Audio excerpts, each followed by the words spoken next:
سلامونه او نیکې هیلې هیلهمند یم چې جوړ او روغ به یاست. نن تاسو ته د روسیې د امنیت شورا سلاکار د سفر په پټ رازونو باندې خبرې کومه. دغه خبرې او دغه رازونه د کابل کې بعضو ملګرو چې په کورنۍ چارو وزارت کې په هر کې دوی کار کولو وروسته تر هغه ویډیو چې ما نشر کړې وه هغه یې د لیدو وروسته نو دوی ماته په ایمیل کې ډېر معلومات راواستوله. نو ما ویل چې دا معلومات به خامخا سره نشر کوم شریک کوم چې ډېر مهم موضوعات وه چې او د ټولو فکر هم همدغه به وي چې کوم معلومات چې دغه ملګرو را سره په ایمیل کې شریک کړي وي. نو نن تاسو دغه معلومات د شریکولو وروسته انشاءالله چې 100% تاسو به هم قناعت وکړئ ځکه چې دغه ویسال که نیکوست از بهارش پیداست، یعنی هر خبری هغه حالت د مخکې نه معلوم دی چې دغسې حالت روان دی او دا سړی هم په دا خاطر باندې کابل ته راغلی و. ځو پر موضوع باندې خبرې کوو او تر اضافي خبرې تیریږو. که تاسو مخکینی ویډیو لیدل نه اوسئ نو د هغه ویډیو لینک هم تاسو دلته پرېږدم، پر هغه باندې کلیک کړئ، هغه وګورئ. هغه کې هم ډېر معلومات شته. د دغه امنیت د روسیې د امنیت شورا د سلاکار په هکله باندې ډېر معلومات دي چې تاسو باید دا وپېژنئ. که دا مو وپېژندلو نو تاسو په دې ویډیو باندې هم سم پوهېږئ. دا ځکه چې دغه سړی چې د افغانستان ته راغلی وي دا د روسیې یعنې د پوتین ډېر خاص استازی دی.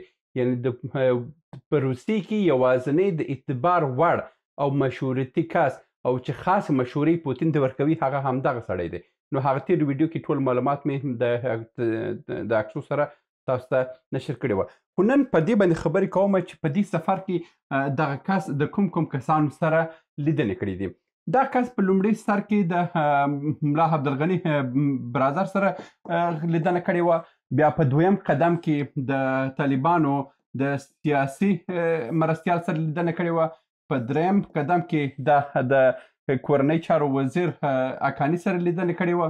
څلورم قدم کې د دفاع وزیر سره لیدنه کړې وه. دا هغه کسان دي چې د افغانستان کې د اوسني حاکمان چې دي د دوی کلیدي کسان همدغه دي چې د امریکایانو سره هم دوی په تماس کې دي، د چین سره هم دي، د روسیې سره هم دي. یعنې د افغانستان په سیاسي چارو کې دغه دخیل کسان همدغه 4 کسان دي. او پاتې شوه مثلا ملا هیبت الله هغه د خپل ټولو طالبانو په وینا نسته، هغه ژوندی نه دی. نو مهمه کسان چې دي ملا عبدالغني برادر د سیاسي ملا عبدالکبیر دی، د کورنۍ چارو وزیر حقانی دی او د دفاع وزیر د ملا عمر زوی. اوس په دې باندې پوه شوئ چې دا کس څوک دی او د کوم کسانو سره یې لیدنې کړې وه. اوس په دې لیدنو کې څه خبرې کړې وه او پټ رازونه یې څه دي. په لومړي سر کې ملا برادر سره چې لیدنه کړې وه، په دې لیدنه کې حدوداً ډېر کسان وه چې د دواړو اړخونو څخه کسان وه. دوی پر تجارتي موضوعاتو، په سیاسي موضوعاتو، پر هغه موضوعاتو باندې چې هیڅ معنا هم نه درلود پر هغو باندې خبرې کړې دي. خو وخت یې فقط تېر کړی دی. خو وروسته دغه کس ملا عبدالغني برادر ته یو پاکټ ورکړی دی. په دې پاکټ کې ډېر موضوعات نغښتي دي. په لومړي سر کې دا هم ورته ویلي وه چې تاسو په لومړي قدم کې ویلي دي چې تاسو 6,000 کسان د طالب وسلوال اول پاکستان ته مو استولي دي، د پاکستان څخه ترکیې ته استولي دي، د ترکیې څخه سوریې ته استولي دي. او دغه روانه جګړه چې اوس په سوریې کې ده همدغه خاطر باندې 6,000 طالب جنګیالي هېواد ته تللي دي. او په دغه لست کې چې ورسره د دغه 6,000 کسانو ټول نوم او پلار نوم ادرس هر څه معلومات وه، په دغه پاکټ کې ټول موضوعات یې ورته راوړي دي او دوی ته یې سپارلي دي. او جالبه دا ده چې دغه ټول لیکنې په پښتو ژبه کړي دي. او داسې هم نه ده چې روسي ژبه اوسي یا انګلیسي ژبه اوسي یا ډیپلوماتیکي ژبه اوسي او دا څه اوسي، یا ټول یې په پښتو ژبه کړي دي، بغیر له لوګو، بغیر د امضا، بغیر له ټاپې فقط یې راوړي ورته پرېږدي. دا په سیاسي چارو کې چې کله هم د یو هیواد بل هیواد ته اخطار ورکوي همدغه ډول کې چې فقط په کاغذ باندې شی لیکي او هغه بیا هلته پرېږدي بغیر له ټاپې، بغیر له لوګو، هر څه. که تاسو باید اوسي یو وخت کرزي صاحب هم دا خبره کړې وه چې پاکستان موږ ته د ډیورنډ په هکله باندې څو داسې راواستوله چې بیا وروسته هم ویلو چې یاره هېڅ امضا او ټاپه او دا شان نه وه په کې، دوی فقط دا پیغامونه په دې ډول باندې، دا سیاسي پیغامونه ټول په همدغه ډول باندې راستول کېږي. خو لومړی تر هر څه مهمه موضوع چې وه چې د امنیت شورا سلاکار پښی ژر تر ژره په کابل ته ورسوله، هغه د 6,000 طالب اورپکو جنګیالو دي چې هغه سوریې ته هستولي دي. هغه هم د پاکستان د لارې څخه ترکیې ته او د ترکیې څخه بیا د سوریې هغه د اوربند سیمې چې د ترکیې سره وه هغه د اوربند سیمو ته یې هستولي وو او دا جګړه هم شروع کړې ده.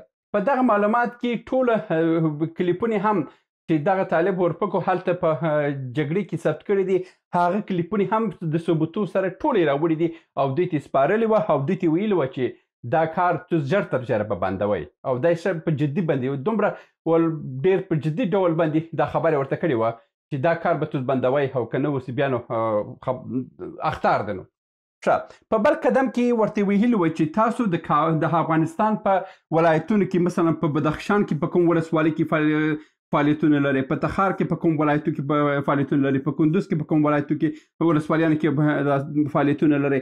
دغه ټوله د فعالیتو سیمې نقطه په نقطه باندې په نښه کړي وو او ورته ویلي وه چې تاسو هلته څه فعالیتونه لرئ، څوک یې مشري کوي، څوک یې رهبري کوي او څه آینده پلانونه څه دي. دغه ټوله په دغه کاغذ کې لیکلي وو او دا یې ملا عبدالغني برادر ته ورکړې وه چې دا بیا وروسته د ملا عبدالغني برادر چې هغه ټیم ورته ټاکلی و هغه یې لوستې وه او دا یې ټوله تر نظر تیر کړی خو بیا دوی ته یې راپور ورکړی وی. اوس راځو په دې موضوع باندې چې د سیاسي مرستیال سره لیدنې کړې وه. د سیاسي مرستیال سره هم همدغه موضوع شیر کړی وه چې کوم موضوعات چې ملا عبدالغني برادر ته یې هستولي و هغه ته هم همدغه پاکټ ورکړی و چې تاسو د اسرائیل د دفاع په خاطر باندې د پاکستان د پوځ سره هلته تاسو د اساس استولي سوریې کې جنګیالي استولي تر څو دا د اسرائیل باندې چې کومه جګړه روان ده دا جګړه باید تاسو ضعیفه کړئ او کوم جنګیالي چې د ایران او د نورو سیمو څخه د فلسطین او د لبنان په دفاع ورځي تاسو د هغه د مخنیوي په خاطر باندې تاسو ورپکې استولي دي او د جګړه تاسو هلته کړې. یعنې دغه ټول موضوعات یې جوړ کړي وو او دا یې د سیاسي مرستیال او اقتصادي مرستیال دواړو ته یې ورکړي وه. په بل قدم کې دوی تللي وو د حقاني سره لیدنې کړې وه چې په درېیم قدم کې د حقاني سره لیدنې کړې وه. حقاني ته هم دغه ټوله موضوعات چې دوی هم په پاکټ کې هلته هم هغه ته هم سپارلي وه. په حقاني په پاکټو کې دا یې ورته ویلي وه چې مثلا تاسو په فلاني ورځ کې چې فلاني هیواد ته سفر کړی و په هغه سفر کې تاسو څه د چا سره لیدنې کړې وه او په هغه لیدنو کې تاسو لپاره څه پلانونه راکول سوي دي، څه کارونه مخته ځي، څه کارونه تاسو کوئ. دغه حلیف تریا ټوله یې ورته لیکلې وه، داسې لیکلې وه چې یعنې وایي موږ خپله هم حیران وو چې دا موضوعات داسې ذره پر ذره باندې داسې معلومات د دې خلکو سره کم وه او دغه ټولو موضوعات یو په یو باندې ورته لیکلي وو. د ادرسونو د ټولو اسنادو شواهدو سره دا یې ټوله راوړې وه، هر یوه ته یې په پاکټ کې ورته سپارلي وه او لاندې هم ښه ټیټ اخطار یې ورته ورکړی و چې خپل ځانونه به اصلاح کوئ او که نه بیا تاسو سره چلند چې بیا وروسته کېږي هغه باندې زه اوس خبرې کوم.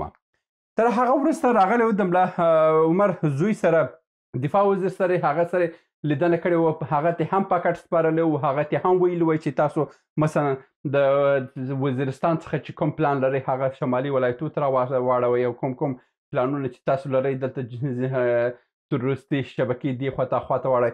یعنې دغه ټولې نقطه په نقطه نقطه په نقطه یې دغه ټوله سره راټول کړې وه، سره د ثبوتو سره د شواهدو دا یې ټوله راوړې وه. دې خلکو ته یو یو ته وسپارل او ټولو ته یې اخطارونه ورکړي وه. ښه خبره دا ده چې دا خبرې بیا ما د کابل د پوهنتون د حقوقو څانګو د څو استادانو سره دا شریک کړم چې ما ویل په دې وخت کې روسیه څه کولی شي. ښه روسیې ته هم معلومه ده چې دا کارونه هلته کېږي او دا هم سوریې ته هم کسان هستولي دي، د ویډیوګانې هم په پښتو ژبه حتی ټیک ټاک کې هم راغلی دي چې دوی په پښتو ژبه په سوریې کې د جنګونه کوي. دا اسناد هم د روسیې استازي راوړي دوی ته سپارلي دي. روسیې څه کولی شي په دغسې حالات کې؟ د کابل پوهنتون یو استاد نوی نظر راته وړاندې کړو چې هغه ډېر معقوله او ډېر خوندور نظر و چې قناعت وړ و. هغه وویلو په دغسې حالات کې چې روسیه هم په اوکراین کې مصروفه ده او هم هلته په داسې کې مصروفه ده، په منځني ختیځ کې مصروفه ده، په دغسې حالات کې روسیه نه غواړي چې په افغانستان کې نظامي حمله وکړي او هغه کوم تروریستي کمپونه چې د دوی هیوادو ته نږدې په جوړېدو دي یا جوړېږي یا په افغانستان کې د مدرسې چې روان دي په دوی باندې دوی نظامي حمله نه کوي.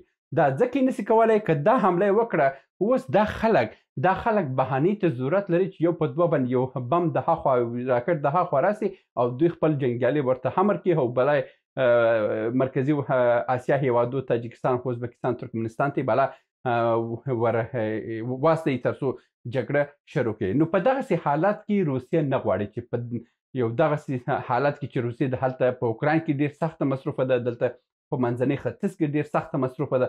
په دغسې حالت کې دوی د افغانستان سره دوی نه غواړي چې دا جګړه وکړي.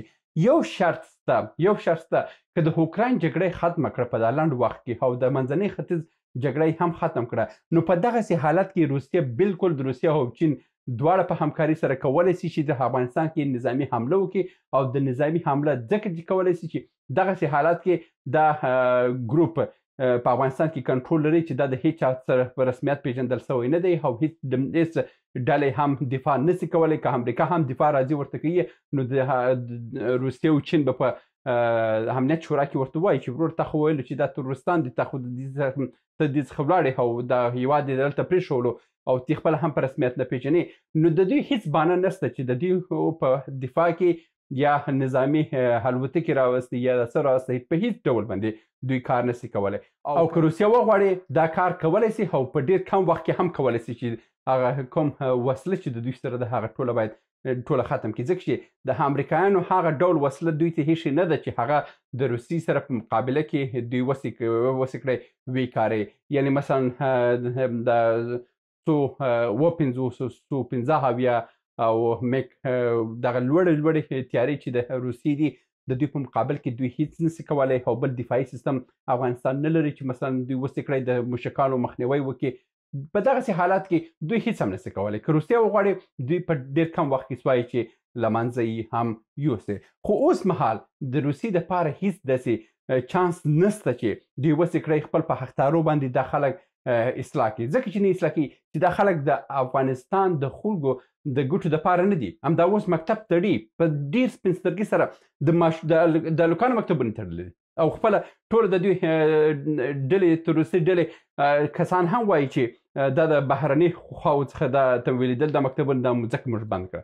ښه 80 میلیون ډالره چې د غربیانو څخه راځي درته هغه ته خورې، مګر د مکتبونه بیا ځکه بندوي چې هغه به د غربي یونیسف څنګه یونیسف تمویلیه، دا یونیسف بیا څنګه هلته دفتر لري، د یونیسف دفتر څنګه ته هلته نه بندوي؟ خو هغه هم بند کړي چې هغه غیر قانوني دي، مکتب غیر قانوني دي، خو خپل یونیسف هم غیر قانوني دي، خو هغه هم بند کړه.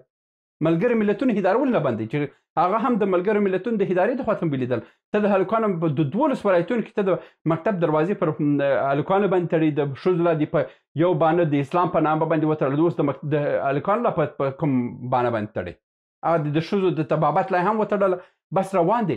د کابل پوهنتون استاد دغه ډېر ښه معقوله خبره وکړه، ول دا خلک چې دلته حاکمه دي دل هیڅ یعنې دوی ته د انسان افغان ژوند ارزښت هیڅ نه لري، ځکه چې دا کوم پروژه چې دوی ته ورکول شوې ده دوی هغه پروژه تطبیقیه. او که سبا روسیې پر دې حمله کې دوی د خدای شکر بس چې روسیې دې حمله وکړي او د دې خوا خپل هغه واشیان چې دي هغه ور هم ورکړي چې ورځه ولاړ شي اوس نو په مرکزي اسیا ورننوځي او هلته خپل جنګونه شروع کړي او روسیې به د دې خوا هم مصروفه وساتي، په اوکراین کې هم مصروفه ده، په منځني ختیځ کې هم مصروفه ده. نو په داسې حالت کې روسیې هیڅ هم نشي کولی. خو دغه حقدار چې دوی ته ورکړل شوی دی دا حقدار به یوازې د دوی دپاره هغه ځاني ویره ورته وسي چې ځکه چې په دغه حقدارو کې په سیاسي حقدارو کې چې داسې یو حالت راپېښېږي دوی مستقیمه هغه شخص ته هم ځاني حقدار هم ورکوي چې تا موږ په نښه کوو یې، تا وژنو، څکو او ادرسونو ټوله استراتیژیک پلان د دې د په نښه کولو هغه هم ورته بیانوي چې په دغسې ځایو کې ته ژوند کوي او دا ځایونه موږ وایو چې تا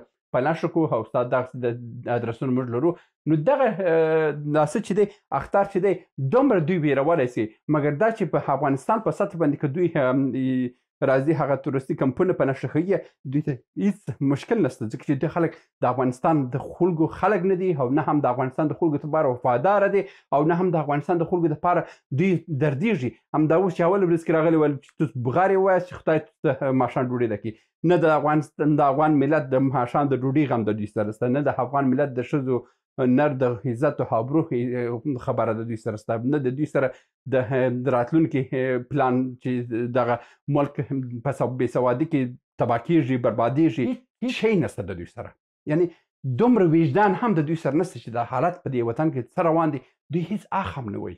نو په دغسې حالات کې نو ولې چې روسیه هیڅ نشي کولی، روسیه اخطار ورکړی دی او د دوی خپل ځاني اخطار اوسي هغه دوی دپاره کار کوي، بغیر له هغه دوی یوازې او یوازې معطله دي چې د روسیې لخوا یو حمله وسي او دوی هم ولاړ شي حرکت به وکړي. خو دغسې اساس وخت کې دغسې حساس شرایطو کې روسیه هم عمل نه کوي، ځکه چې روسیه په منځني ختیځ کې او دلته هم په اوکراین کې مصروفه ده. که هغه یې سره خلاص کړه بیا په افغانستان دپاره دوی خامخا پلان لري، ځکه چې دوی نه غواړي چې افغانستان داسې بې سرپرسته دیګ وسي چې هر تروریست راځي همدلته بلا شروع وکړي او دا ډله ده دا ډله ده دا ډله ده. دا خو روسیې ته معلومه ده چې دا ډلې چا جوړ کړي، دا څه رقم کنټرول کړي، دا څه رقم د بین یوسي. دې دپاره ده دومره هغه هیوادو دپاره سخت کار نه دی.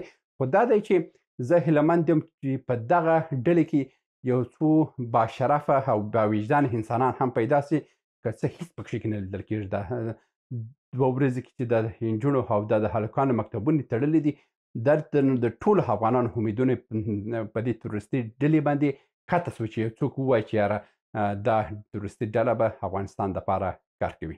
دا و د نن ورځې ویډیو او دا و دغه پټ رازونه چې د امنیت شورا د امنیت سلاکار راغلی و او دا معلومات مې تاسو سره شریک کړه. تر بیا هم په الله سپارم ښې چارې. مننه. سلامونه. موږ ډېر موضوعات جوړ کړي دي. که سیاسي موضوعات غواړئ ووینئ نو دلته کلیک کړئ، او که غواړئ اقتصادي موضوعات وګورئ نو دلته کلیک کړئ، او که غواړئ چې د تل لپاره راسره واوسئ نو دلته کلیک کړئ او چینل سبسکرایب کړئ. مننه.